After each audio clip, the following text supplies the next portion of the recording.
When I, female, was 7 years old, my brother and I had a babysitter.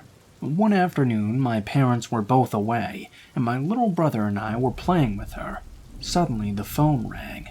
I always loved to talk to people on the phone. A man was calling, and he was very friendly. He asked if my parents were home, and I told him they would be back well within the hour.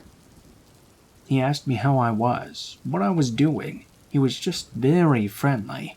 It didn't come to my mind to ask who this person was.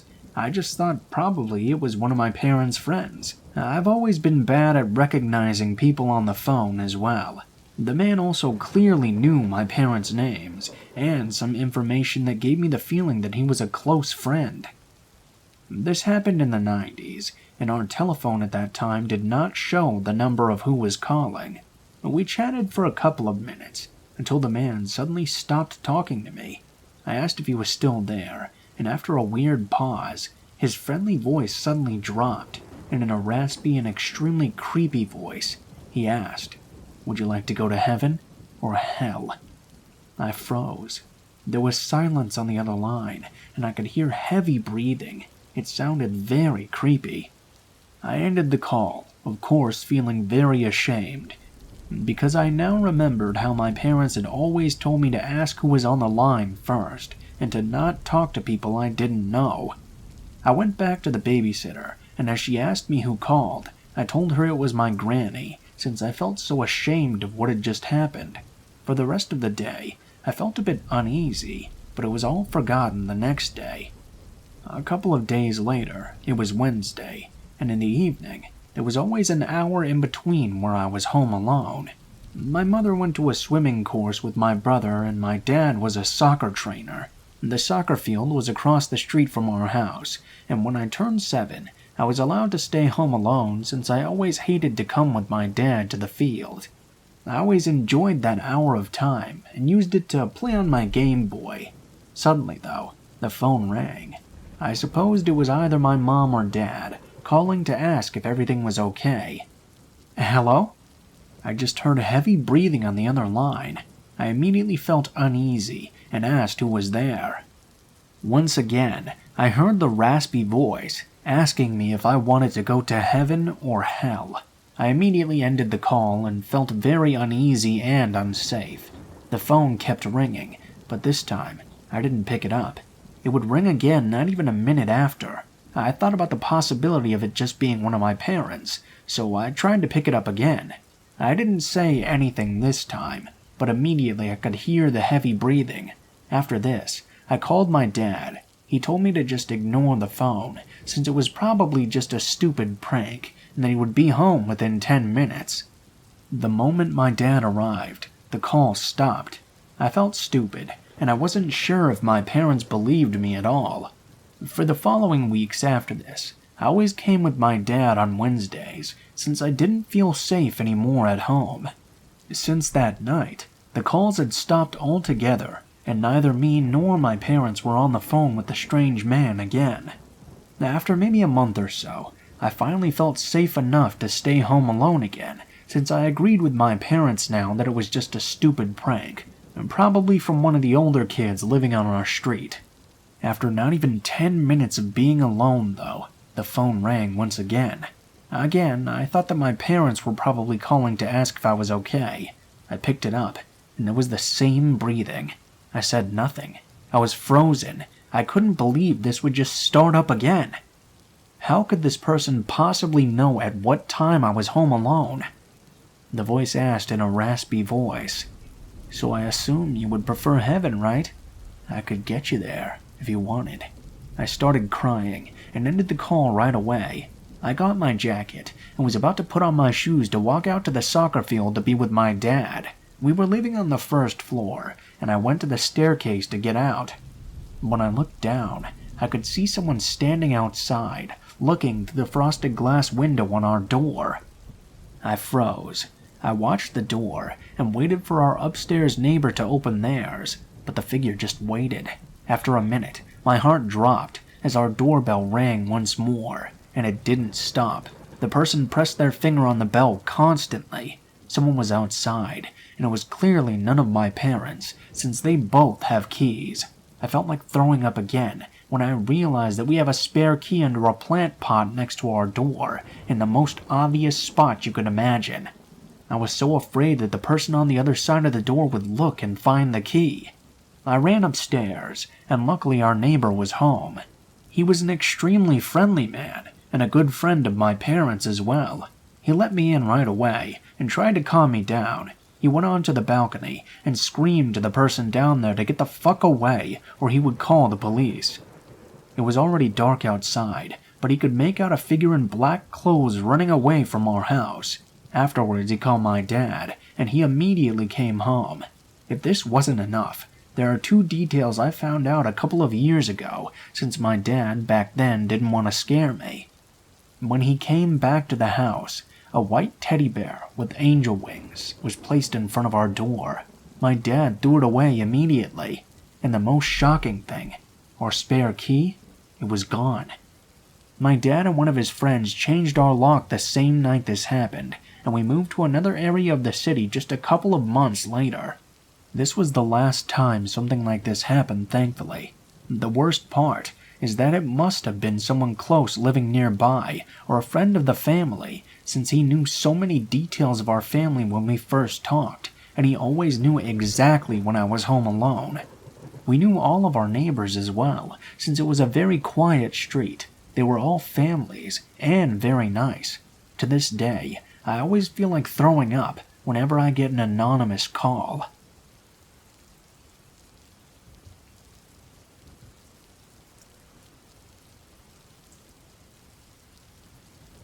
It happened to me a few months ago, and until this day, I don't have any clue of what could have happened to me that night.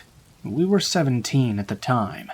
My 2 friends and I went for a week to my country house, and since we can't drive, my dad dropped us off there on Monday and would come to pick us back up at the end of the week.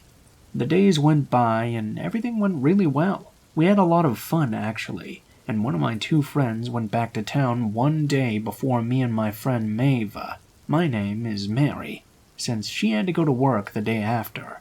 So the last day, it was just us 2.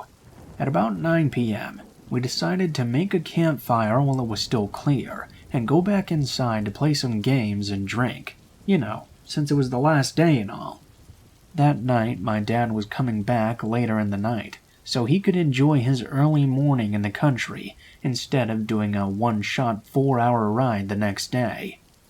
At 11 p.m., my dad arrived. We were pretty drunk, so we went to our campfire, not to disturb anybody, since we were being a little loud. At midnight, I proposed to Mava to take a walk to get some fresh air, listening to some music, since we had a lot of energy built up. You need to know that I know this place by heart, and I've been there since I was born. Nothing has ever happened to me before. My dad always goes there for a walk late at night on his own, or with his friends to look at the stars as well. There's about a 10-minute walk that forms an L, where you're on a rocky little road, surrounded by forest and houses from time to time.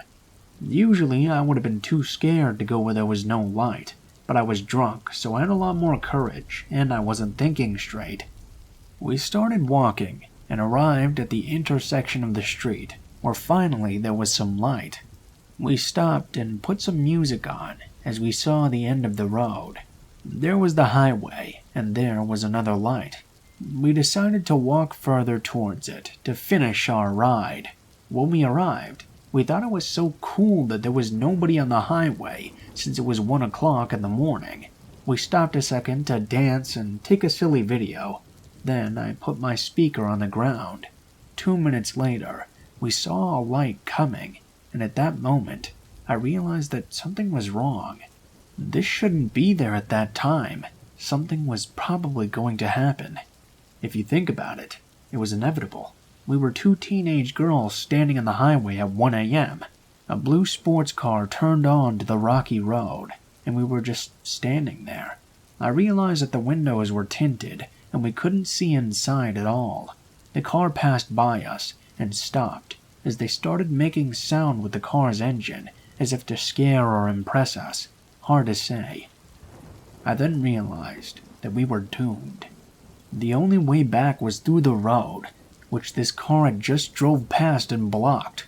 We were pedestrian versus car, so I yelled at my friend to run without even wanting to know what would happen. We went to the edge of the highway, where there was a counterfoil. I planned to run a little further down, lay down in the grass, and wait until they were gone. As I ran, I saw the car going away, then making a U-turn. They were too far away to see which way they went, so they came back to where we were. They were too far away to see which way we had gone, so they came back to where we were, stopped, and took a little left on the road, which led to nowhere. If we were staying where we were, they would have caught us for sure. We were hiding in the bushes just off the side of the road, and we couldn't see anything.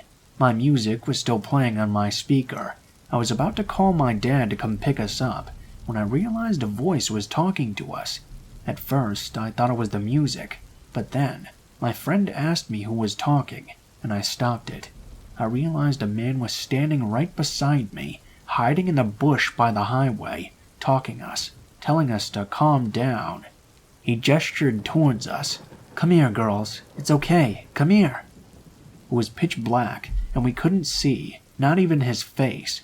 I yelled, and started running to the first property after the highway. I ran to a fence. The man was still talking, and we were both in a panic. I hopped over and told my friend to follow because she was fully drunk and petrified. We started running for our life on a private ground, which was wide open, so the car and the man could see us. As we ran, Maeva looked behind us and realized the man was pointing a flashlight at us and was running towards our way. We entered the forest, which was very dense, and the branches were slapping us all over. I called my dad, completely panicked, yelling at him that we were being followed by a car and a strange man, and we needed him right now. We never stopped running until I saw cars coming from the opposite way, and we exited the forest. It took about 30 seconds for my dad to arrive, and he was going full speed.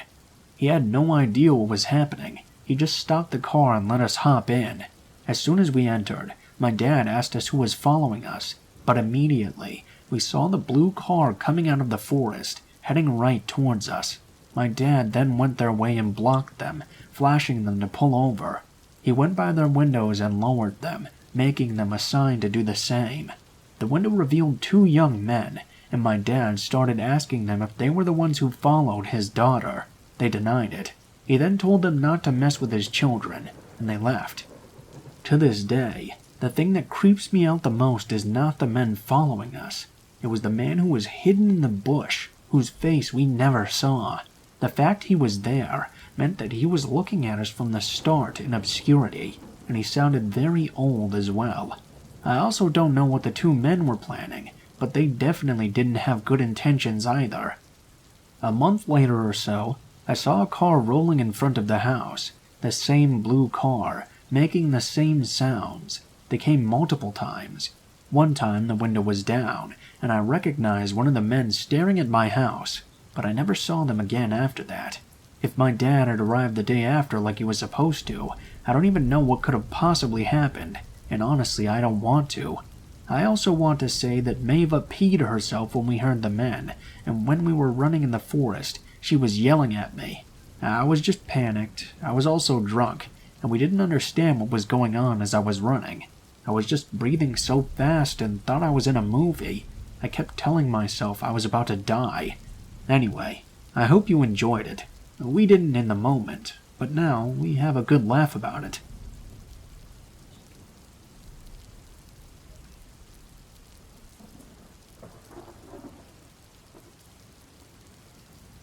This story is a tad bit lengthy, but I'll try to make it as short and sweet as possible. This incident happened when I was 14 years old, and I'm 23 now. My dad was, at the time, a whitewater raft guide and would often be out of town during peak seasons, leaving me, my older sister of 7 years, and my stepmother at our home, nestled in front of the Cherokee National Forest in East Tennessee. It was later in the evening of a Friday night. My sister and I decided we wanted to get Subway before they closed, so we asked our stepmom. She said sure, so my sister and I get in the car and head over to Subway, which was only a couple of miles away. As we pull out from a stop sign at an intersection, I notice a car get behind us. Not necessarily unusual, just that we lived in a very sleepy small town, so I wondered if maybe I knew them. Anyway, I didn't think about it too much. We arrive at Subway, which is in a shabby shopping center where an old White's grocery store that was right beside the restaurant was. It was dark at this point, and the car pulled into the dark, unlit parking lot where a lot of local high schoolers hang out. I quickly assumed it was just another teen coming to hang out. Boy, was I wrong. We finish our order and leave with our food in our hands when I notice the car's headlights flick on as we're opening our car doors. I then mentioned it to my sister. She shrugged it off though, so we drove away from Subway to the exit of the parking lot. The unknown driver of this white Ford Probe floored it across the parking lot, running over the curb to keep behind us. This definitely scared my older sister. There's multiple ways to get to our house, so we took the more intricate and confusing way to someone who doesn't know where they're going. We were scared after all, and we just wanted to get home safe. The vehicle kept up with us though, until only a few turns before our neighborhood. As I mentioned before, we lived on the top of a hill, and the forest was behind us, but in front of us were 3 streets, forming a sort of valley-like structure. We got closer to our house, and since we'd finally managed to lose the follower, we figured we might just be being paranoid.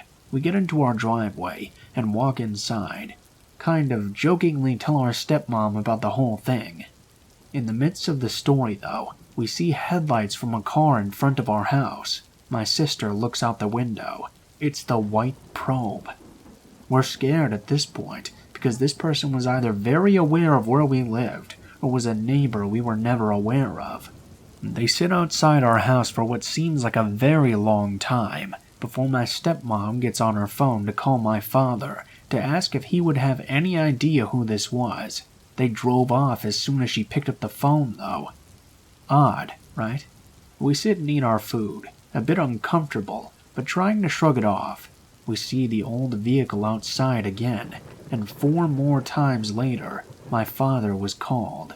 He wasn't sure who it could be, but assured us we were okay. We had firearms in the house, and we lived in a safe neighborhood as well. That's all he could really do through a phone call. And in Florida, maybe it was just someone who was lost. Maybe they thought they knew my sister. We didn't know. My stepmom had to work the next day, and since it was the weekend, my sister and I slept in late. We woke up at around 11 a.m. and decided to play some video games together. Shortly after we started playing, there was a knock on our front door. Nobody should be knocking. We don't answer, of course. It keeps going, and it's getting harder. Now from our living room, you could see into the kitchen. My dad, being a nature lover, had built a ceiling-to-floor window in the kitchen to sip coffee and watch nature. This is important. The knocking subsides. My sister is trying to find her Motorola flip phone to call our stepmom and the police. As she's doing that, we both see this man peering inside our large kitchen window. We make eye contact, and he turns and walks up the hill into the national forest. The police arrived several minutes later, and so did our stepmom, who was also beside herself. The police asked if we knew who this could possibly be, and why whoever this was would have left a note on our door. A note on our door? I thought, till we were reading the poorly written note that was written on a torn corner of a piece of sticky pad paper. It was a simple note. I wasn't planning on hurting anyone, you know. We told the officers what happened, and that he went up the hill into the forest.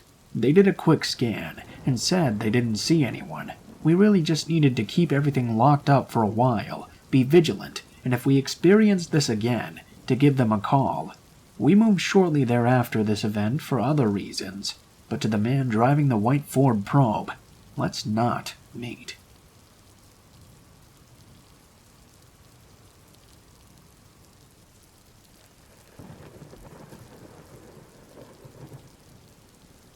This happened years ago. I was probably about 9 years old at the time. It was a dark night, and it was foggy and raining as well. My mom was driving us to my grandmother's for a Christmas party. In the car my mom was driving, in the front was my little brother, because of course he'd called shotgun, and my sister and I were sat in the back. I was sitting directly behind my mom. My mom has driven the same route many times, and this one road where she feels confident driving with a little speed was this road. And this was the one road where she felt confident driving with a little speed, as this road was a long one-way street. There we were in the car, singing along to our music on a tape we'd recorded, and all was great, until I heard my mom suddenly shout, "Oh shit!" She slammed on the brakes. When the car came to a stop, she saw there was a man just standing there, right in the middle of the road. I couldn't see what was up front, but suddenly my mom panicked, and she reached over to my brother's car door to hit the lock button. She shouted at my sister and I, "Lock your doors!" as she leaned back over to just in that split second manage to hit her lock button in time. Bear in mind, this was an old-fashioned car. I saw the man walk up to the car. He stood over by my mom's door and tried to force it open. Unluckily for him, we had just locked them. I noticed that he had something in his hand with what looked like a dirty blanket or a towel wrapped around it. The man stumbled and leaned to my car door with his dirty towel, smacking my window. I heard a clank. He had a knife wrapped in that towel. Without hesitation, my mom hit the gas pedal and drove off, while this man was still leaning by my window. My mom screamed at him, "Fuck off!" I have to give my mom credit. This really scared her a lot, but she still kept calm and held herself together until we made it to my grandmother's house. When we arrived, she called the police right away and told them what happened. I could hear her crying hysterically in another room, while my grandmother was keeping my siblings and I occupied with snacks and TV. My dad was working late that night, and my mom was too scared to drive back home, so my dad had to take a taxi and drive us back himself. My mom couldn't help but think to herself what could have happened if she hadn't locked the doors in time. What if he had managed to break a window that night? It took her weeks to get over it. I never knew what happened after my mom called the police, but when my dad drove us back home down that same road, the man wasn't there anymore.